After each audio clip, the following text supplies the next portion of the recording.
मी काय सांगितलं की दाखवायचे दात आणि खायचे दात ह्या जरंग्याच्या आंदोलनाचे वेगळे आहेत. दाखवायचे दात आणि खायचे दात या जरंग्याच्या आंदोलनाचे वेगळे आहेत. जरंग्यामध्ये येईपर्यंत त्याच्या स्टेजवर त्यांनी राजकीय माणसं दिसू दिली नव्हती. मग कशी बुळू बुळू बुळू बुळू बुळू बुळू बुळू बुळू बुळू बुळू बुळू बुळू बुळू पुढारी स्टेजवर आले. मग कसं काय माईक बाजूला करून वार्तालाप करायचा प्रयत्न होऊ लागला?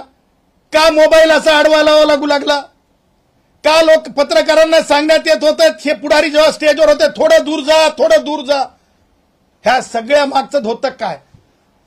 त्यात ह्या सगळ्या बाबींची कारण मीमांसा म्हणजे हे आंदोलनातली कोणतीच मागणी मान्य होऊ शकत नाही. मी डंके की चोट पे सांगतो. मागणी करणं एक भाग आहे, परंतु मागणी ही मान्य होऊ शकत नाही. या अगोदर सुद्धा अॅट्रॉसिटीचा कायदा रद्द करा म्हणले होते. मागणी मान्य होऊ शकली का? नाही होऊ शकली. तसंच ह्या सुद्धा संविधानातल्याच बाबी आहेत. संविधानातूनच आरक्षणाचा कायदा निर्माण होतो. जसं अॅट्रॉसिटीचा कायदा जे याच्यातून निर्माण झाला संविधानातून, तसंच आरक्षणाचा कायदा सुद्धा संविधानातूनच निर्माण होतो. संविधानाला फोडण्याची, संविधानाला बर्बाद करण्याची, संविधानाला तोडण्याची ही जरंग्याची कोशिश आहे. मी महाराष्ट्रातल्या तमाम माझ्या मराठा भावांना, महाराष्ट्रातल्या तमाम वंजारी भाऊ असतील, धनगर भाऊ असतील, बौद्ध भाऊ असतील, मातंग भाऊ असतील, त्याचबरोबर ओबीसीतले सगळे मायक्रो ओबीसी असतील, कुडमुडे जोशी असतील, ब्राह्मण भाऊ असतील, सगळ्यांना मी हात जोडून विनंती करतो, ही वेळ आहे आपण उभं राहण्याची.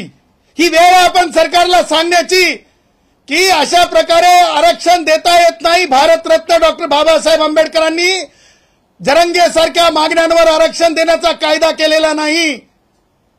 त्यामुळे सगळ्यांनी आवाज दिला पाहिजे. आपापल्या माध्यमातून सांगितलं पाहिजे सरकारला विविध मार्गानं. बौद्ध भावांना मला सांगायचंय, हीच ती शक्ती होती अॅट्रॉसिटीचा कायदा रद्द करा म्हणणारी.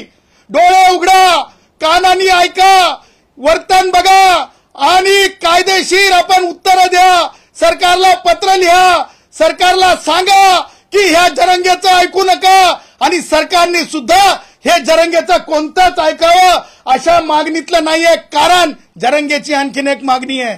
जरंगे एक मागणी मान्य करून उठून जाईल. कारण जे लोकांवर गुन्हे दाखल झाले होते अंतरवाली सराटीमध्ये, ते कोण व्यावसायिक होते, कशाचे व्यावसायिक होते हे फार महत्वाचं आहे. रेती किती, ब्रास टिप्पर किती आणि त्यातले लोक किती, गुन्हे किती आणि तेवढं तरी सोबत घेऊन जाण्याचं धारिष्ट जरंगे दाखवू शकतंय. तेव्हा ते गुन्हे सगळे पोलिसांवर हल्ला केलेले आहेत. ते गुन्हे जरंगेच्या अंतरवली सराटीतील पोलिसांवर केलेले हल्ले आणि झाकीर नाईक आतंकवादी हरामखोर ज्या आझाद मैदानामध्ये त्यांनी ज्या प्रकारे पोलिसांना धारातीर्थ केलं, दोन्ही गुन्हे सारख्याच स्वरूपाचे आहेत. तेव्हा कोणताही गुन्हा वापस होता कामा नये, कोणत्याही प्रकारचे गुन्हे वापस घेता कामा नये असं देखील विनंती आम्ही पोलीस आयुक्त, पोलीस महासंचालक, ऍडिशनल चीफ सेक्रेटरी, गृह विभाग यांना सुद्धा करत आहोत.